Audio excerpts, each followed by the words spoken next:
Welcome, everyone. Welcome to the Midpoint. Today, we have a super interesting guest, Tayo Rockson. He is a diversity and inclusion consultant. He's a writer, he's a podcaster, he does tons of things. But most importantly, and I think that's a different way how he describes himself, he's a cultural translator.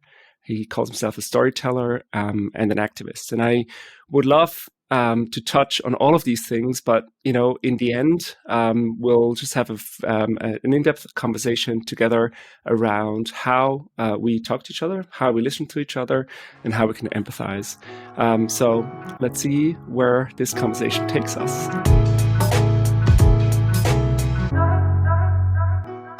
Welcome to the show, Tayo. Thank you so much, Rico.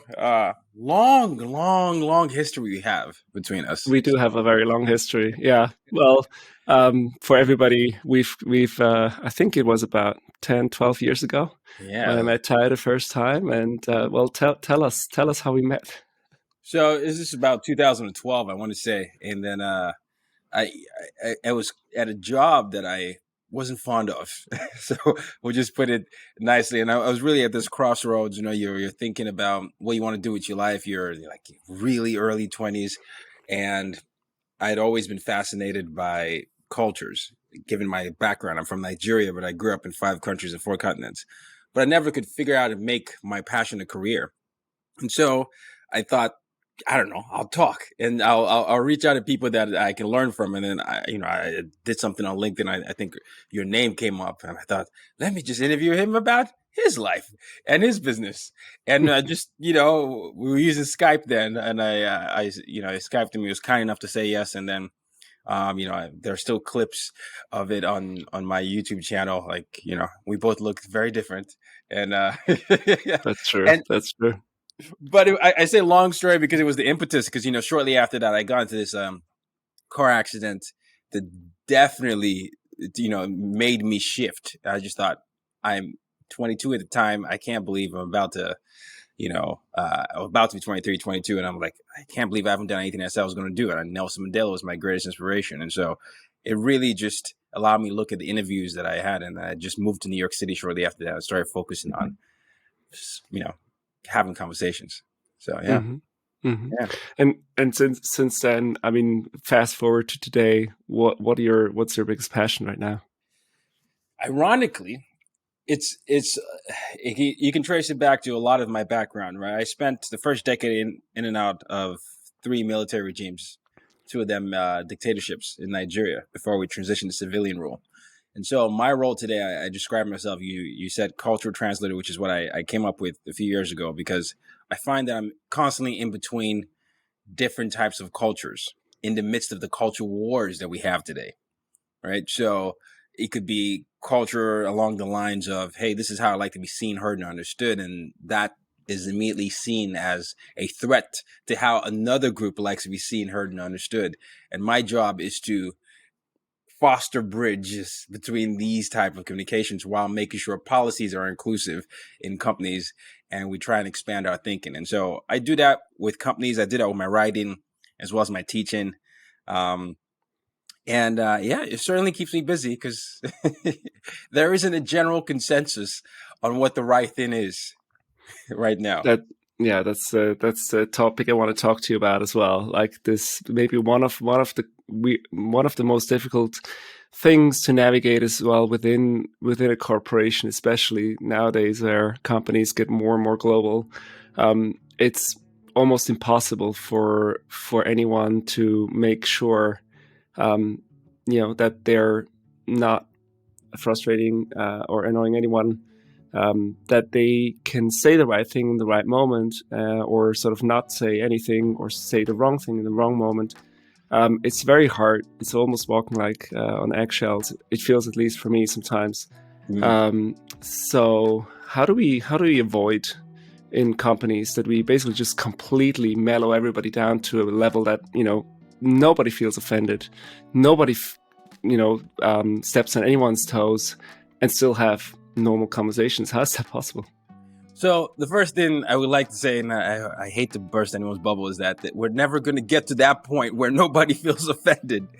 Just because, even if you look at history, I used my time in dictatorships. there are people who have self-interest that are really at the expense of other people. If you really think about it, whether you can go back to World War II, whether it's, anything that happened from whatever side, you could go back to before that, transatlantic, enslavement trade, all those things. There's always this push for self-interest in terms of advancement. However, it usually involves taking something from someone who feel like you shouldn't take it away from them. And so the way that I usually approach this topic is really about reflecting internally, first of all. In my book, I say, educate, don't perpetuate, instead of communicate. And so you need to educate yourself on your biases, your triggers, and your values, first of all, because you have to look inward. How do I see the world? And be honest with yourself. So my biases are these. I have this bias because I grew up that way. Your biases come from anything. It could be story. It could be, just bad experience you had. So fear. It could be security, a way for you to feel better by yourself. And then having that honest dialogue. And then your triggers, which we don't often discuss. Even if you're a kid, someone picks on you. If it's a weight issue, or if it's your hairline, or if it's, something, you grew a beard quicker than the rest of the kids, they're picking on something. And so the trigger for you is, I feel like I'm getting ostracized because of my height, or my face, or all those things. And understanding why that's triggering you, because you don't feel included. And then your values. What do you really value? Do you value inclusion? That kid, for example, could value inclusion, or just some sense of participation in a group, or any of these other things. And the reason I have people reflecting the biases, triggers, and values is because you're then able to separate what the world has told you about yourself versus what you think about yourself. And so if everybody did this, there'll be an easier way to have a dialogue about a miscommunication, because you could say, well, let me ask you this. What exactly do you feel has happened? What do you think I'm saying, for example, when I say this? Well, I think you're saying that you're better than me, and you think that my value doesn't work. No. I'm coming from this angle because this is how I grew up, and I was wondering that is. And then there's a moment of clarity. So basically, can I say most conversations then, instead of basically being told that I said something wrong, it might be actually better for the person that's feeling offended to ask the question, sort of, why do you say that? Yeah, or help me understand why you say this is wrong. Now, I'm not married, but I've been told that a lot of married relationships have the similar things, right? It's a different culture. Every day. Yeah. And so you and your wife, or your husband, or anyone, or your partner, could look at something very differently. And then when you sit down, you'd be like, yeah, well, that's not what I was saying, or what I was thinking. And so it's really that. I think the more we do that, and the more we're honest about ourselves, which is why there's a rise in therapy, the better we're actually able to navigate those conflicts. So let's maybe stay on that, and you can help me understand. This is more an American societal thing, or maybe a global thing as well. I'm Swiss. I have sort of a Germanic background, and a lot of ways how we argue or how we reason is focused on the topic. It's very much detached from the feelings that I would have, or sort of, I'm not, if I criticize, let's say, the PowerPoint presentation that you're giving, I'm actually criticizing the presentation, not you. And in a lot of other cultures, of course, that's tied together, and I'm kind of criticizing yourself as much as I criticize the presentation.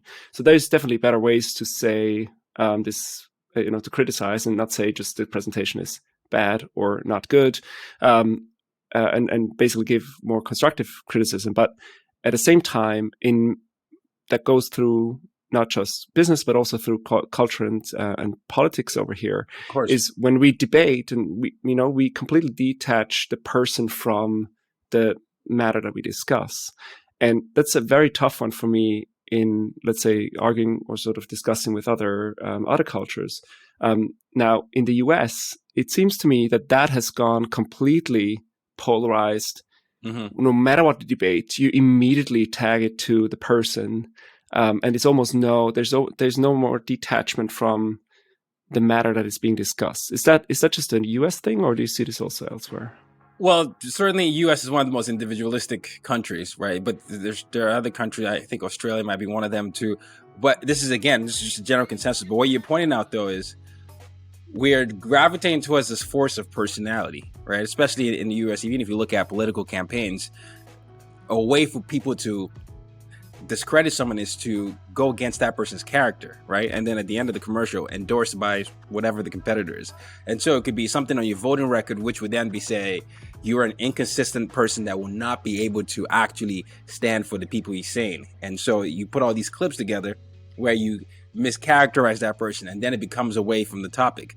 If you look at the last political elections, whatever side you're on, it's, this name calling from a different side. If you look at sports, you're the best. You're this. Even here in America, if you win something here, it's seen as a world championship, right? And so I always have, it's always funny when I'm talking to my European friends, they're like, well, is it the world championship?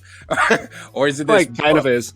Nobody else plays baseball outside of the US as well. Yeah, but there's that. Then you say, well, the best come here, so we are the worst. So, but that's just a shift in perspective where if you're looking at that perspective, it's everything that you used to come here in America was, this is the American dream. From the history of it was people came to America here to better themselves, whether it was from Europe, from different parts of the world. And that's been, whether it's myth or reality, the concept is you come here to better yourself. And if you come here to better yourself, you have made it, or coined the American dream. And so there are not too many other countries that have that narrative where you have those things. And then you couple it with the fact that if you want to make it in anything in pop culture, Hollywood is seen as here, right? The music industry comes here, whether it's real or not. And so all of these things then create a sort of ethnocentrism where sometimes, if you haven't reflected enough, you can then fall into this concept of thinking you are the standard, you're the best. And so if you're the best, why does it matter what anyone else think? Because everybody comes here and everybody looks for us for opinions. So I don't need to look at the other side.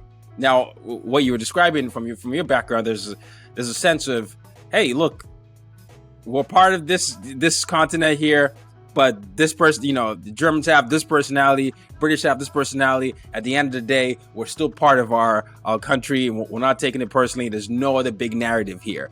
And I think America's operated sometimes as this big brother situation where they are the protector on anything to do with the army, anything to do with NATO, anything to do with all these things. And so it creates this false dynamic sometimes that there's not a need for any other personalities. And then other times at its best, it really allows people to collaborate on that. But I do think a lot of that personality stems from that, just the individualistic versus the collectivist.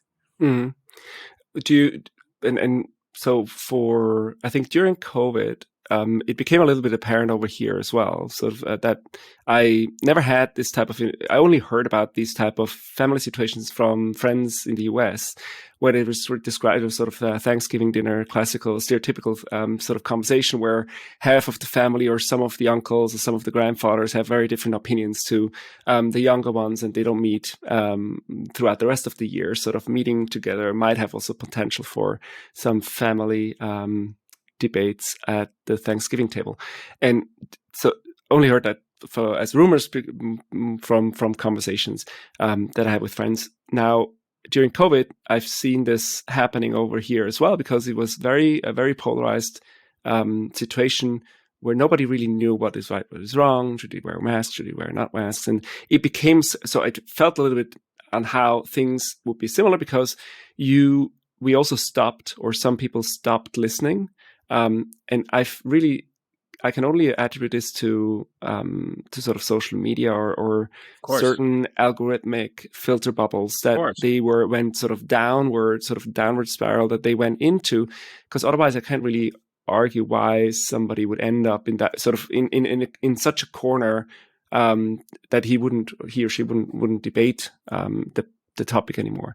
Is that the main reason why this is happening? Is it this polarization is happening in the US as well, or are there other factors? I think there's an unwillingness to admit that you could be wrong, right? I think a lot of times, because of everything that's happened, this concept of saying if I'm wrong, if I'm wrong, that means I'm weak. I think it's just a binary, just falsity there. But a lot of times, a lot of groups feel like if they say they're wrong, they've conceded to the other side. And if they conceded to the other side, the social engine machine is going to work towards that and then undermine their credibility. And a lot of people on the other side of COVID felt like, whether you're looking at New Zealand or any of them, they felt like if they brought more of themselves and said, look, I don't know what's going on. Today I could change my opinion and all that. They saw it more as I'm just being part of you. Okay. I'm going to show up and I'm your leader, but I'm also going to be honest, and I'm going to have my baby here so that you can feel that way. And I think it's a sense of vulnerability, which is why when I was answering the question earlier, it's really, you got to start with yourself and redefine this concept of right versus wrong. I truly believe that the more we get to the point of actually being human and saying, hey, 10 years ago, this was correct. Now it's not correct. And this is what we're going to do now. I feel like that is what the public needs more. However, I feel like the media systems that we have in today's world, even if it's sports, it's such a binary debate culture. Jordan versus LeBron, Messi versus Ronaldo. It's like there's no other option. And so you have to then go on the other side to say something outlandish, which then creates a legion of fans who are like, how can you say that? Or he's right, or she's right. And then what happens is in the middle, which is where ironically most of the people feel like they can't express their opinions because it's not going to be rewarded in any algorithm.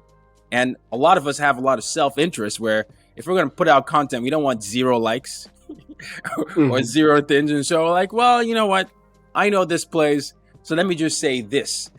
But the people that get hurt are the generations behind that, right? Because then they just fall into this, I guess I have no other choice, so I should be that. And when you really, I work in diversity, equity, and inclusion, and I've been in rooms where people don't like the way I look like. I've been in rooms where people, are fans of what I look like. But when you catch them one-on-one, they'll be like, I don't know, my father just told me this, and this is just how I believe. And I will say, so then you haven't even really thought about what you're saying. So why are you saying it so vividly when you know that you haven't really, really thought about it? Like, nah, I can't do that because if I do that, then I'm going to lose all this endorsements of money. And so we're creating a system that is rewarding binary systems. And I know I've said this to you, critical thinking is being stripped away. And so it becomes this, my pie must be protected at the expense of your pie, when we could just have a conversation about how to expand the actual pie so that more dialogues could exist. And we can have this thing where 2 things can be right, 2 things can be wrong, and it's okay. Mm-hmm. Yeah, I fully agree. It's almost like if you had the full spectrum of opinions, it's just like the very narrow ends of of both ends, both extremes basically, are the ones that are getting attention, and everything in the middle. For me, from my point of view, if I put myself in somewhere in there, I just don't even dare to say anything, to avoid that I'm gonna be compartmentalized somewhere, or I get criticized by something because I said something wrong, instead of just listening to each other and basically maybe just share their opinions. If somebody has a different opinion that you maybe don't want to hear, it's okay, and let's talk about it. I agree. And sometimes it's not always the case, because sometimes it can be true, but sometimes people will see you as a sellout if you don't have a strong enough opinion on the other side, when what you're really saying is, this used to work for me, this now works for me, but it really depends on the state or this that I'm in. They're like, nah, boring, get out. And I want to be fair, there are other times when someone could really have a strong opinion, but they're not saying it, so they stay in the middle just so that they've tried to appease all sides. And then it becomes even worse because neither side is satisfied. And some people know you don't think what you just said. So so you are actually selling us out. And so it's like a mix of all these things happening. 100%. Do you feel like within corporations, is there still room for like personal conversations, or is that going to be really tricky? It's tricky. I like that you use that word.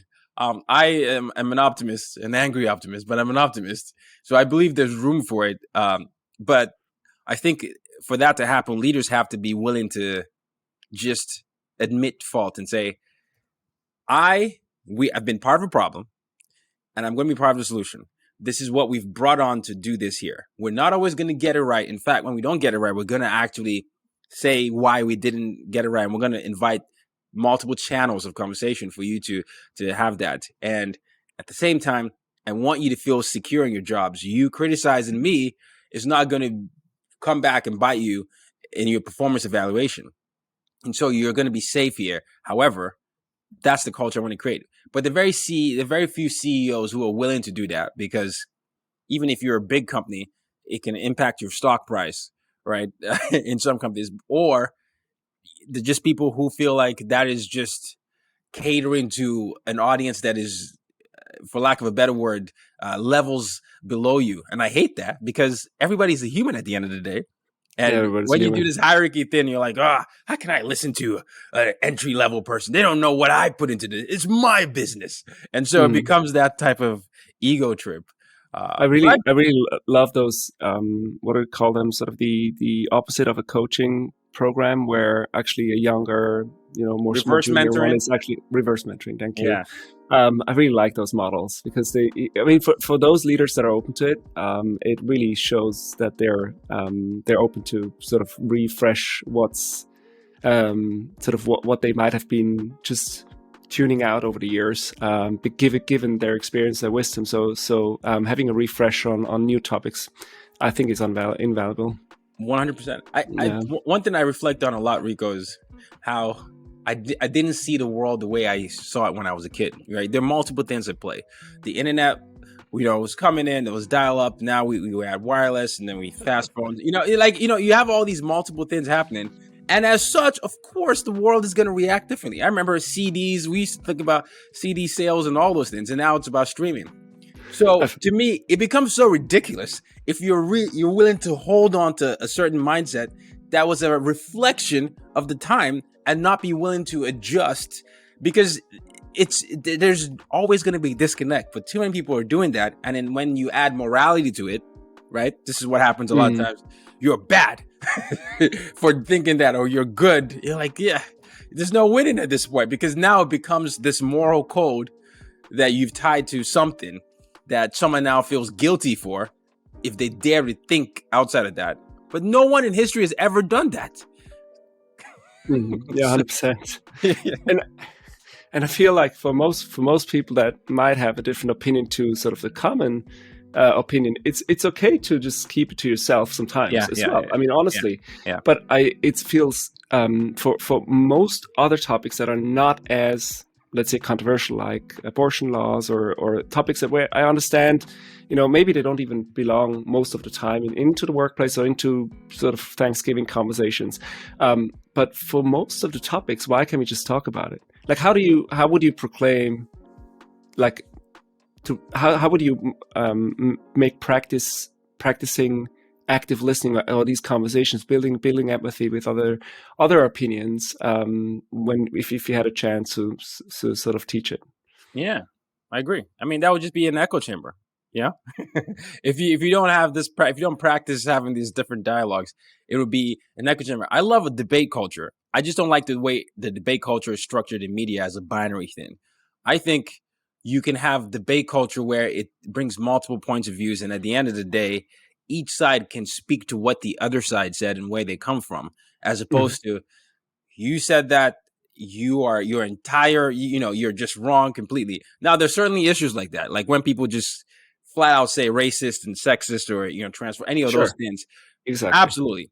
But if someone says something slightly different, and a neutral viewer is looking like, yo, you just said something just very different, but you agreeing up until this point, it doesn't all of a sudden mean that this person is now like the worst person in the world. It happens. I mean, I don't know if you love football, but I think you love football. I don't know. I'm a huge. Are you referring to the real football? The real football. Yeah. We're both the one you use a foot. But I watch a lot of debate. I'm into sports, like basketball, football, tennis. So like whether it's Federer, Nadal, Djokovic, right? Any of these conversations, or whether it's Ronaldo, Messi that I brought up, or any like Haaland right now. There's a way to have the dialogue about who's the best, this and who's that is. But it's not that if someone says Messi, you don't know football, or someone says Ronaldo, you don't know how. That is such a real stretch to go from Exactly. Instead of like, tell me how you got to this. What is the criteria we're arguing on? Is it the goals? Is it the teams? Is it that? No, you don't know anything. No, it's actually Pele and Maradona. It's a different time. Well, then we have to agree on what we're arguing about before we go to that ridiculous conclusion that all of a sudden you don't know the sport that you both love. Mhm. So, 100%. yeah. I mean, I'd be, I would understand if let's say, a Portuguese is upset if you say Ronaldo is a bad player. Yes. Right. That's tough to argue for. That's a good but example. Good counter. Yeah. it's, everybody's up there. The names that he mentioned. I don't think we have to debate the tennis players that he mentioned. Since I'm Swiss, it's an obvious one. Oh, you think it's better? Oh. Hey, Like I will say Federer has the most. He's the most loved. So I mean, I feel He's like definitely the most loved. Yeah. No. The other two are still active, and I think they're gonna win a few more titles. So, he's up there with the other two. That's good enough for Switzerland. Yeah. Going maybe back to the sort of the debate culture they mentioned. Here, a thing over here as well in Switzerland is that since we're debating on the matter, it's totally okay to actually have one opinion on one thing and then have a completely different, sort of being a different political camp on another thing. Yeah. Right. So let's say if I'm against nuclear energy, hypothetically speaking, it doesn't make me say yes to any sustainability topic, or sort of puts me into the Green Party right away. I can completely vote. I can vote on something completely different on a social matter or sort of a more conservative topic. In other parts of the world, you're immediately put into one party sort of angle. Now, how do we? When you say debate culture is the way to go, how do you avoid that? The other side just puts you right into one corner. Well, I know this is it's not a popular thought, but I think we need more than two political parties. You all have more than two political parties, I believe, correct? True. Yep. Yes. And so what the situation is, of course, there are third parties, but those third parties usually either play spoilers or any of those things. It's still largely Republican or Democrat. And so you have a situation where a lot of liberals, which we call, Democrats here, don't actually agree on a lot of things. You have like the far left and the moderate and, slightly. And then you have the far right, which are those extreme that, that's extreme on the right and extreme on the left. And then you have the centrist will lean more this. And then you have people who are more conservative when it comes to finances, but more progressive when it comes to this. However, the setup is we have something called a filibuster, right? You could just basically stall someone's plan if you don't like something on the other side. And it's almost like you can't even have full opinions about the bigger picture of the country that you're serving, because it's seen as a loss for the party, right? We need to have more people in the House. We need to have more people in the Senate. If we had a party system that was, more like what we were describing here, I think we'll be able to have more of those nuclear things. But now then you have things like lobbyists, who have a lot of financial interest, depending on whatever party. And so taking that away means you're taking away their power and their interest into that. And so it's a much bigger issue than that. And so I think it then depends on the courage of a lot of politicians on either side to be able to vote against, quote unquote, their party's interest in the interest of the people, and be willing to deal with the backlash from whatever lobbyists or funding that might have helped them get into that seat. Now I'm sure I'm saying all these things. That's not how it is in Europe, maybe, but there's so many things at play, right? You get funding from this. Yeah, you can't do that. If you go that person's going to take the funding away, and then you don't have as many votes and visibility. That's the issue for me, in my opinion. And so if we can move away from two-party systems and actually have more, 4 or 5 or something like that, and to get there. It really depends on the country where you go to in Europe, but I think in Germany, they have very specific laws around campaign funding. Sort of actually, I believe all parties get funding from the government as well to run their campaigns. In Switzerland, it's a little bit different, but and also not public, so it's a bit more shady than other places. But at the same time, we're moving. Like we do have still have a civil parliament, so everybody's supposed to have another job and do this as sort of voluntary work. But the fee, sort of the expenses they can claim and fees that they're getting paid for sitting in parliament have increased over time, and they've taken a lot of other side jobs from organizations which kind of look also like a little bit like lobbyism. So let's say they sit on a board of an energy company, and at the same time they're sitting in parliament. So it's not an ideal system either.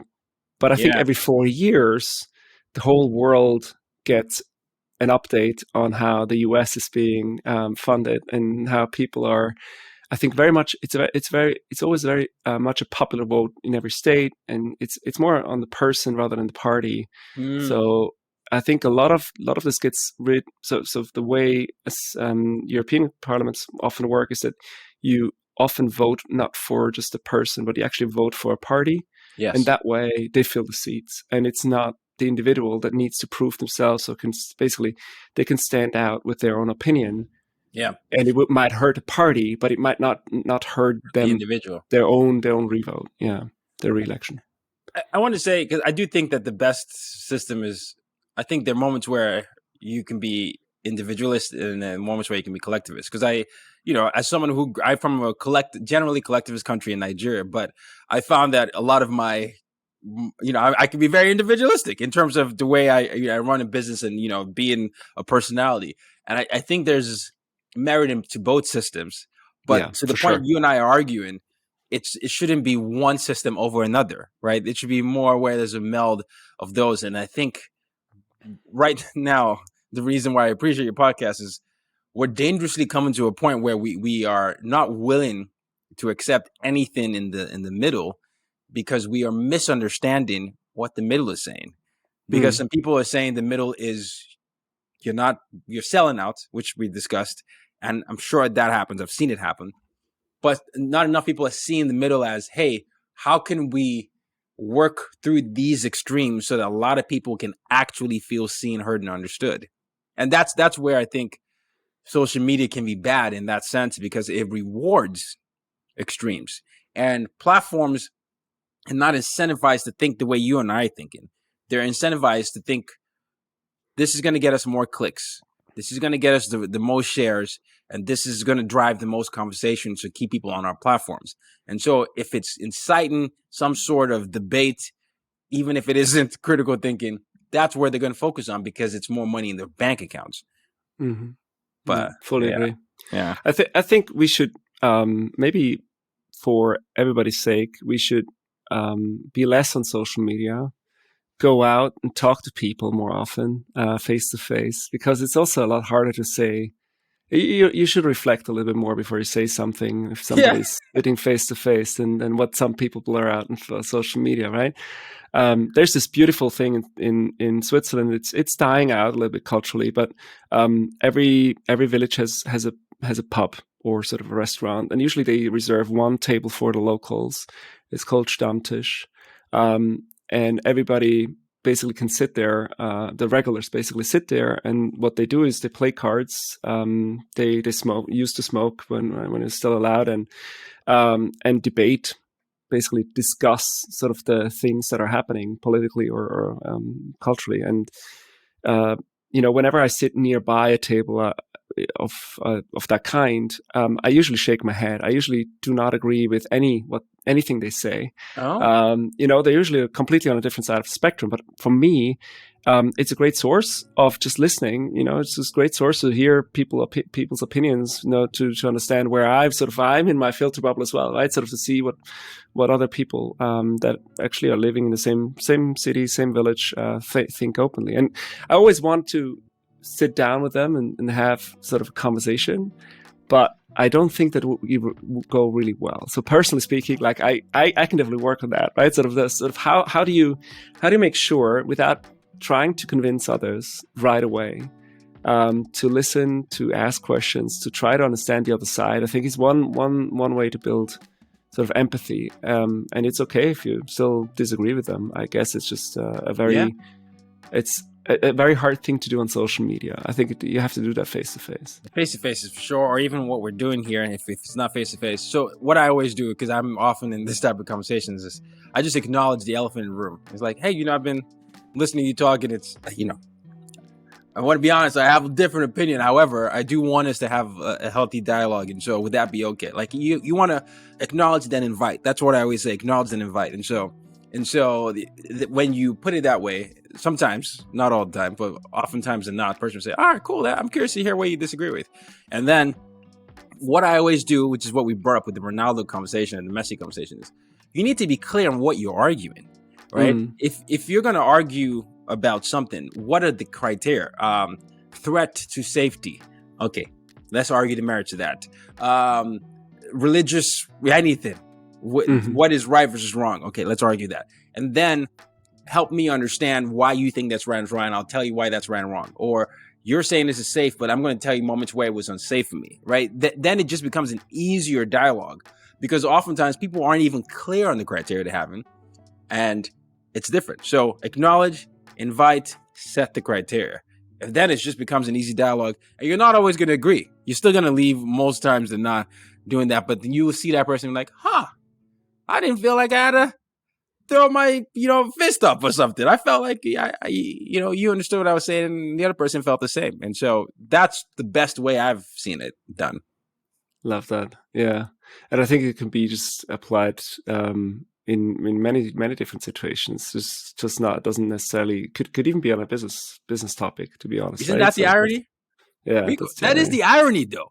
Everything we're saying applies to every single thing, because humans are involved in every system. But people look at these things as very different when they're usually the same. If you treat business partners or clients the same way you're approaching this talk conversations, you're creating a culture, because these are shared norms.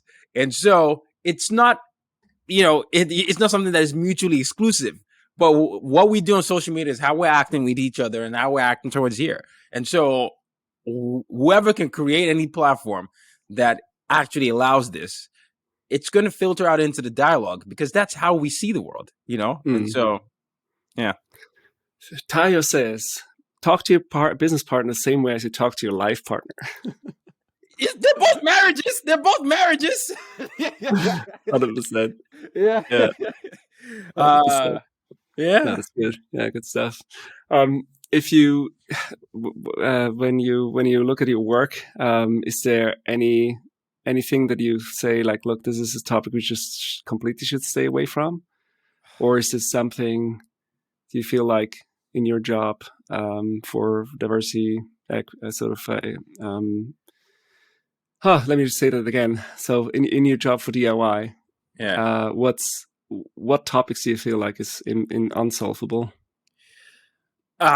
So I generally talk about anything, but the problem that I found, the difficult ones have to do with gender identity and sexual orientation. I've noticed that, and the biggest reason I'm seeing that is because there's some cultures where, I'm from Nigeria, right? So I'll just speak to my country.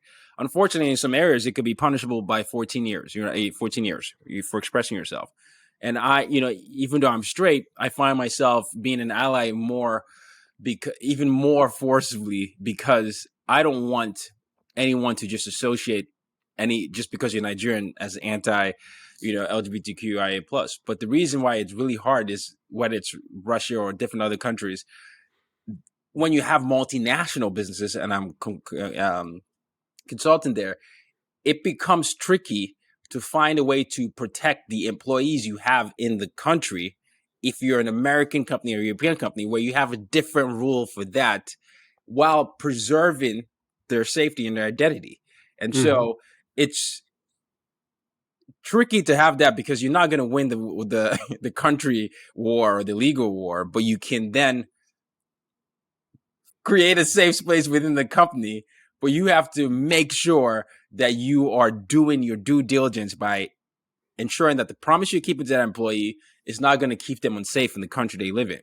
And so that's usually the hardest one, where if someone wants to feel safe enough to love themselves in a way that a lot of the country doesn't approve of. That's been the most difficult. The politics, it depends on who's in power.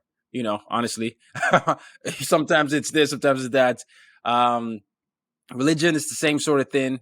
Sometimes, and especially post 9/11, it was certainly a lot of Islamophobia, right? People couldn't feel comfortable wearing the hijab in the workplace, and I've worked with clients where we've had to make that happen where people don't feel safe enough to do that. So, but I do think it has to do with sexual orientation and just the gender identity, because of the country laws as well. Yeah, I think all three topics that you mentioned, going back to what I said earlier, shouldn't be tied to our day-to-day business anyway, right? Sort of. Well, and let me finish that thought here. So I completely agree with you that the company or the corporation needs to support its employees to create an environment that is safe, also on these topics. But at the same time, it's not necessarily this at the center of what the business does, right? So when you say we, as I said earlier, should we talk about it? I'm not sure if we necessarily have, if somebody wants to talk about it, we can, but we don't have to because it's not my business. Let's take religion, for example, Or what do you think? What do you think about that? Oh no, I was gonna say Rico and I have a first disagreement. This is actually cool. I like this. This is we're modeling this, listeners. But yes. So let me just say it back to what you're saying, so that we're going to do what we're practicing. You're saying It's not the company's business who the person chooses to love in that sense, right? Or any of that. The company's interest is usually profits, I'm assuming, and making sure that if you're in the workplace, you're safe. But outside of that, it doesn't matter. Correct? Outside of that, I feel like if the company can have an open ear, but it's not their business.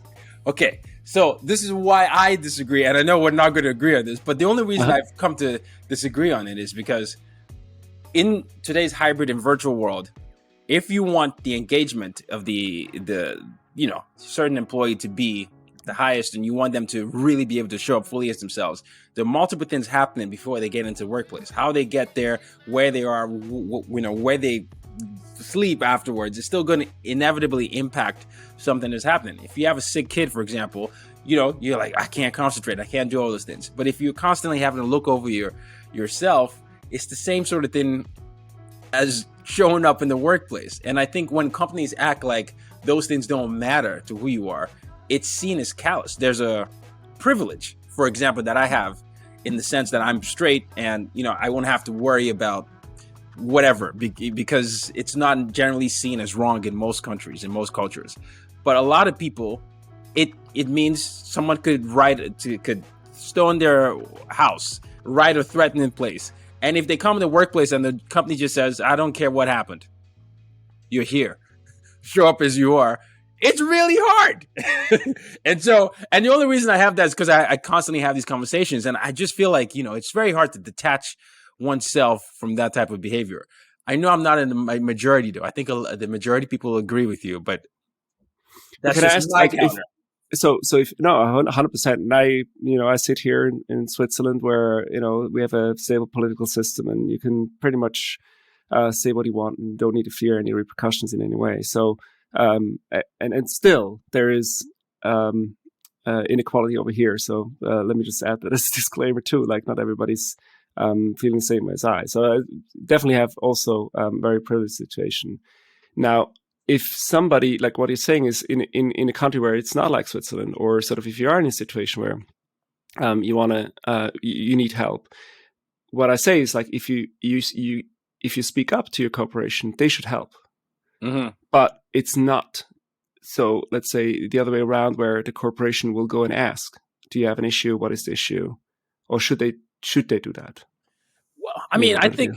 Well, you notice there's a rise of ERGs, right? Employee resource groups or affinity groups. And I think this is more, I don't know if it's happening in a lot of European companies, but I know it's happening in a lot of US multinationals, where the affinity for you to share things you can't normally share amongst people that look like you and have shared experiences becoming more important. And especially post-pandemic.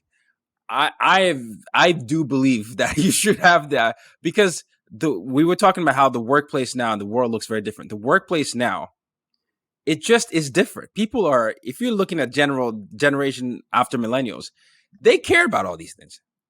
how they show up and who they are. And so if you want to hire them, you have to care about them. Otherwise, you're going to keep hiring a population that's aging out. And then if you can't adapt to that, it becomes this conflict. And that's where the rubber meets the road. Like, what are you going to do in that sense? When you're interviewing, I'm in interview panels, and they say, your turn to ask me a question. They say, well, what are your policies around, trans laws? What are your policy around the LGBT? These are questions that people are asking. And this could be the highest candidate. And so this is what I'm saying with companies. You at this point, you have to make sure you're creating a safe environment because they care about that. And I tend to agree, even though I know I'm not always in the majority with that. But that's because I believe you should be able to bring as much of yourself as you want in the workplace. Because I've been in a situation where, because of me being Nigerian, or even the pronunciation of my name, people have legitimately told me we weren't sure you could speak English based on your name. And so I was surprised that when I got on the phone with you, you spoke with such clear English, and I'm like, what? How does that? What does that have to do with it? And they're like, yeah, but it's the company culture. So I just seen enough of that on my personal side where I'm like. So that means I would have had to change my name to be included in your company. And so it's just little things like that make me think the way I think. Yeah, gotcha. Yeah. I think on the hiring side, you're making a good point. Do you feel like if you have a very sort of straightforward policy, whichever that company policy is, do you feel like that will attract more talent, or also will basically shy away a few? Or what? There might be people that disagree with that policy. Yeah, they ask as well. That. Yeah. So I think about, in America, we have something called Fox News. We have MSNBC, right? So generally, the news nations of the two sides. Fox is usually the conservative, and MSNBC is the other side. Anyone who probably wants to get hired by those people, this is probably not, they could say the opposite of what I'm saying, and you could be considered a great candidate. And then you could go to MSNBC and be like, yes, we love you. So yes, there's certainly people that you could go to that would have. I think where the problem is usually in the generally apolitical or seemingly, I want to say seemingly, because it's not always, a lot of people don't feel comfortable sharing their leaders, don't feel comfortable sharing their politics unless, they're fine. A seemingly apolitical conglomerates like Meta or all these companies that get pressured either way from whatever side that will have more to deal with, this. Because on one side, other side might feel like, I should be able to say this and not be canceled. And then the other side will be like, you should care about this because this is how the world is. And those leaders, I always say, you can't shy away from the fact that you have those two sides in your company and even the middle.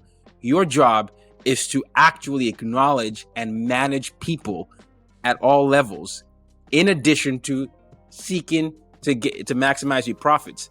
Otherwise, you're going to fail people either way. And I know it's not part of the job responsibility when you first were raising money, but if you want to be the biggest social media platform in the world, it means you're going to have multiple people from different backgrounds, and you have to be able to commit to managing people, regardless of whether you thought that's what you're going to do initially. So that's why I see it that way, in that sense.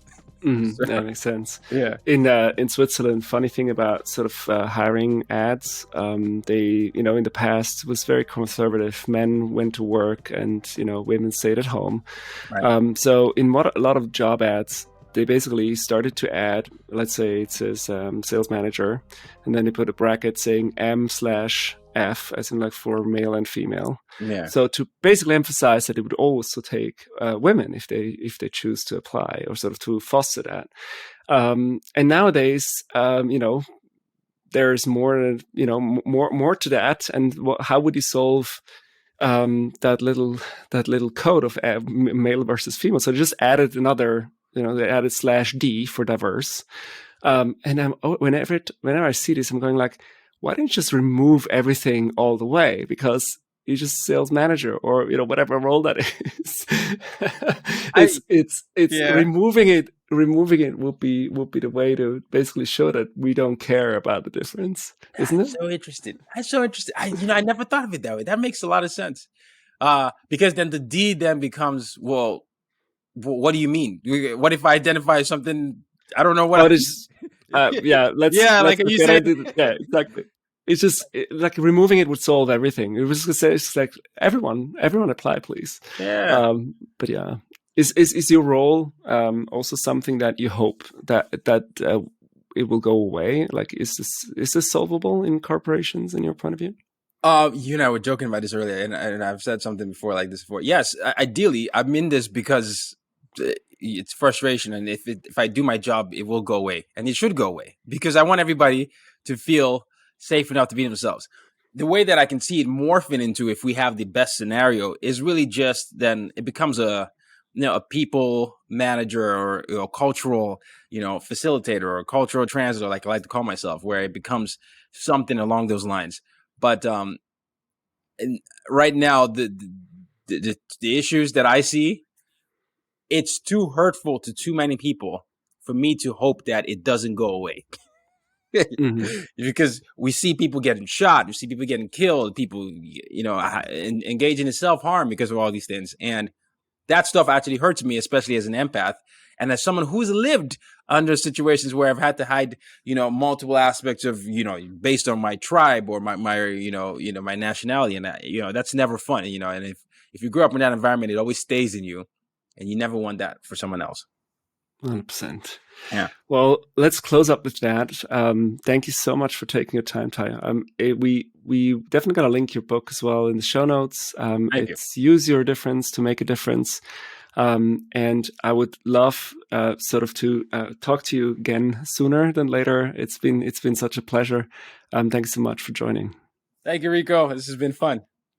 Awesome. Hey, thanks everybody for listening in. We would love to get you to subscribe to our channel, and also please like the episode if you like the conversation. Leave your comments if you want to say anything, and see you next week. Bye, everyone.